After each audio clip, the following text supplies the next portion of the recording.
माता लक्ष्मी को सबसे ज्यादा प्रिय प्रसाद कौन कौन सा होता है? जल्दी बोलो जरा, जल्दी से बताओ। माता लक्ष्मी का प्रिय प्रसाद कौन सा है?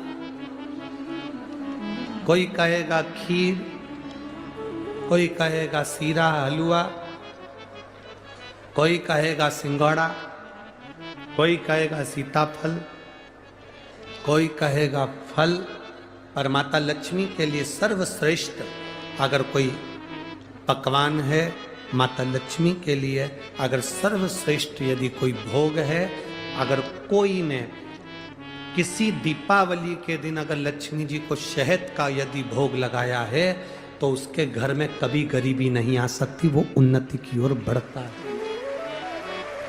अब दुनिया के लोग क्या करते हैं? दीपावली के दिन पकवान बनाते, गुजिया बनाते, चक्की बनाते, बर्फी बनाते, लड्डू बनाते, बाजार से मिठाई लाते, पकवान बनाते, खीर बनाते, हलवा बनाते। दुनिया का सारा भोग माता लक्ष्मी को दीपावली के दिन लगाते हैं, पर बहुत कम लोग होते हैं जो लक्ष्मी जी को शहद का भोग लगाते हैं। मेरे हिसाब से तो यहाँ भी जितने बैठे होंगे इसमें भी कुछ ही होंगे गिने चुने। के आसपास के क्षेत्र में जहां भ्रमण करोगे वहां कहीं ना कहीं एकांत में तुम्हें शिव जरूर मिलेंगे। कहीं पिपलेश्वर, कहीं गंगेश्वर, कहीं हाटकेश्वर के रूप में बाबा बैठा हुआ, भक्तों के कल्याण। लक्ष्मी जी का मन नहीं लगाता घोड़े पर, उनका ध्यान चले गया अश्व पर। अश्वमेध यज्ञ का अश्व एक क्षण के लिए बैकुंठ जाता है। अशोक सुंदरी पर चढ़ाया गया जल जब शिव जी पे चढ़ाते चढ़ाते जल को अशोक सुंदरी पर चढ़ा देते हैं तो वो जल पितरों के पास जरूर जाता। जैसे अपने कोई कामना करते हैं, अपना कोई काम नहीं हो रहा, कोई प्रॉपर्टी अटक गई, कोई कार्य अटक गया, कोई पैसा अटक गया, कोई लक्ष्मी अटक गई, तो अपन 5 जगह पर जल चढ़ाना चालू कर देते हैं। कितनी जगह पर जल चढ़ाते हैं? 5 जगह। जब अपना कोई पैसा अटक जाता है, कोई कार्य अटक जाता है, कोई फाइल अटक जाती है, कोई काम नहीं होता, तो 5 जगह पर जल चढ़ाना प्रारंभ कर देते। पहला, ये शिवलिंग जलाधारी, बीच में अशोक सुंदरी का स्थान, 5 जगह पर हम जल चढ़ाना प्रारंभ कर देते जब कोई काम अटकता। पहला गणेश जी के स्थान, दूसरा षडानंद कार्तिकेय का स्थान, तीसरे नंबर पर अशोक सुंदरी का स्थान, चौथे नंबर पर जलाधारी के चारों तरफ, और 5वां शिवलिंग का स्थान। जब हम यहाँ से जल चढ़ाना चालू करते हैं, फिर जल को यहाँ चढ़ाते हैं, फिर मध्य चढ़ाते हैं, फिर जलाधारी पर चढ़ाते हैं, उसके बाद शिवलिंग पर हम जल चढ़ाते हैं, और धीरे धीरे जल चढ़ाकर अपनी जब कामना कहते हैं, कितना भी कहीं पर भी पैसा अगर अटका होता है, 3-4 महीना अगर लगातार रोज जल चढ़ा है तो बाबा रास्ता खोज ही देता है, वो आता ही।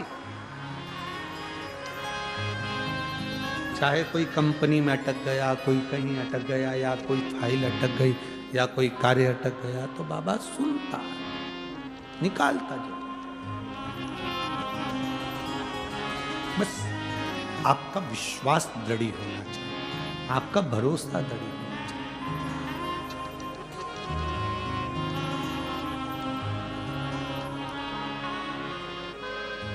शास्त्र कह रहा, शिव कथा का,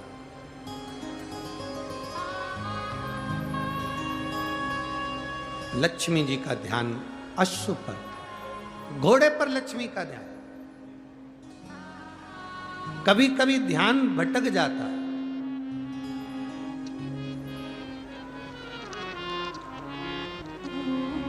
कभी कभी ध्यान भटक जाता है। देवराज नाम का ब्राह्मण चोरी का धन लेकर गया था, शंकर जी के मंदिर में पहुंच गया था। शंकर जी के मंदिर में कथा चल रही थी, हर हर महादेव लोग कह रहे थे।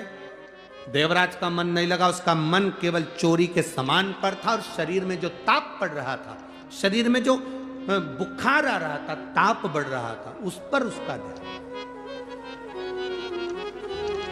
शरीर में कष्ट बढ़ता है,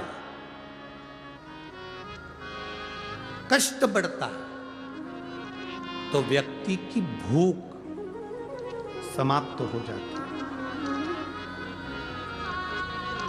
शरीर में जब बुखार बढ़ा, ताप बढ़ा,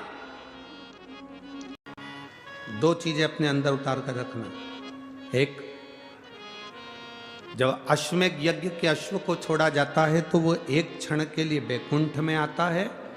उसी तरह जब हम देवाधिदेव महादेव को एक लोटा जल समर्पित करते हैं, शंकर भगवान को जब हम जल चढ़ाते हैं और थोड़ा सा जल चढ़ाने के बाद जब हम अशोक सुंदरी वाली जगह पर जल को समर्पित करते हैं, अशोक सुंदरी वाली जगह आपको मालूम है ना, अशोक सुंदरी की जगह सबको ज्ञात है।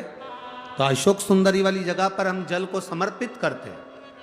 शिव जी को जल चढ़ाने के बाद अशोक सुंदरी की जगह पर जब हम जल को समर्पित करते हैं तो जैसे अश्वमेध यज्ञ का अश्व एक क्षण के लिए बैकुंठ जाता है, उसी तरह शिव जी को चढ़ाया हुआ जल जब अशोक सुंदरी पर हम 2 बूंद भी अगर चढ़ा देते हैं, शिवलिंग पे चढ़ाने के बाद अशोक सुंदरी पर चढ़ा देते हैं, तो वो जल हमारा चढ़ाया हुआ जल का भाग पितृलोक में जरूर जाता है। तो पितृलोक में जरूर पहुंचता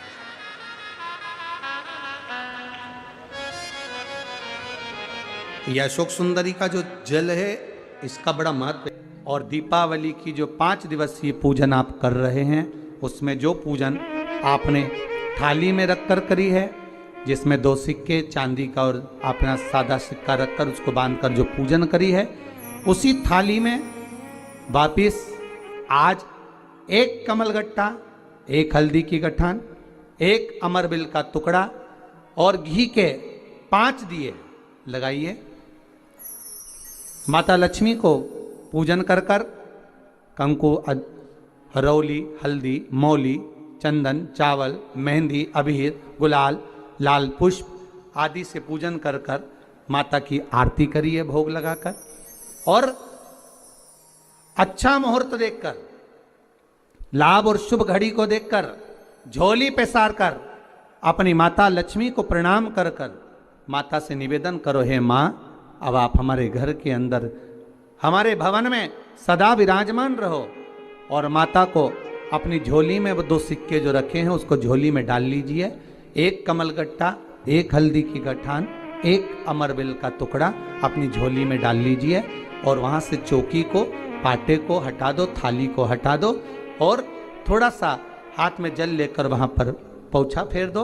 और जो झोली में आपके सिक्के रखे हैं, अमरबिल, कमलगट्टा, हल्दी की गांठ जो रखी है, उसको सिक्के के साथ एक डब्बी में या एक वस्त्र में अपनी तिजोरी, अलमारी में जो शुभ घड़ी है उसके अंतर्गत लक्ष्मी जी का नाम लेकर रख दीजिए। 5 दिए जो भगवान के सामने रखे थे, उसमें से 1 दिया जिस अलमारी में, जिस तिजोरी में तुमने लक्ष्मी रखी है, उसी अलमारी, उसी तिजोरी के ऊपर उस दिए को रख दीजिए या उसके साइड में रख दीजिए। 4 दिए में से 1 दिया मंदिर में रखिए, 1 दिया पानी के स्थान पर रखिए, 1 दिया तुलसी जी के क्यारे पर रखिए और 1 दीप घर के हॉल में रखिए। महाराज ऐसे 5 दियों का स्मरण करते हुए माता लक्ष्मी का स्मरण करिए। द्वार पर थोड़ा सा पीला चावल डालकर अंदर की ओर प्रवेश कर लीजिए। बस ये 5 दिवसीय पूजन जो आप माता लक्ष्मी की सुंदर शिव लक्ष्मी पूजन का स्मरण कर रहे थे, वो आज विराम की ओर है। आप सभी ने अपने अपने घरों में दीपमाली का दीप उत्सव मनाया है, दीपमाली का दीप उत्सव मनाया है, उसकी बहुत बहुत आप सभी को बधाई हो। बहुत बहुत साधुवादता पूर्ण 5 दिवसीय पूजन का आनंद आप सभी ने ग्रहण किया। आप सभी को दीपोत्सव की, भैया दूज की बहुत बहुत बधाई। 7 तारीख से